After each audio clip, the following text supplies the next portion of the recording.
Շարունակում ենք բարելավել պատժի կրման պայմանները եւ անազատության մեջ պահվող անձանց գտնվելու վայրերի կենսապայմանները, այսպես ասեմ, մենք շատ լայնածավալ վերանորոգման շինարարական աշխատանքներ ենք իրականացրել բոլոր քրեակատավական հիմնարկներում եւ այդ աշխատանքները շարունակվելու են հաջորդ տարվա ընթացքում եւ մեկ շատ կարեւոր լուր, որի մասին ուզում եմ խոսել, իհարկե դա նորություն չէ, բայց մեզ վերջապես հաջողվեց փակել դատապարտյալների հիվանդանոց քրեակատավական հիմնարկը,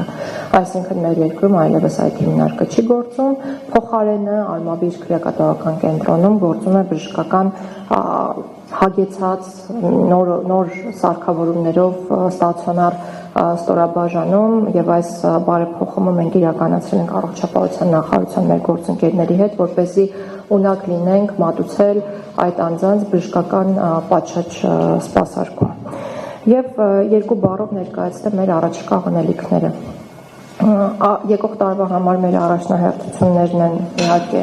նոր սահմանադրության տեքստի վերջնականացումը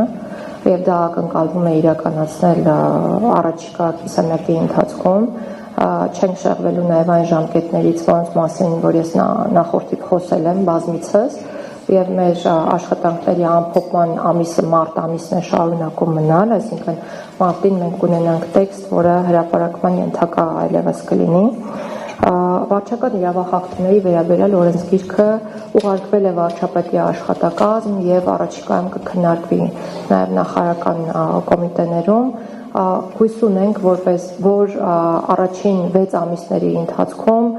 կկարողանանք վարչական իրավախախտումների վերաբերյալ նոր օրենսգիրքը արժանացնել կառավարության հավանությանը։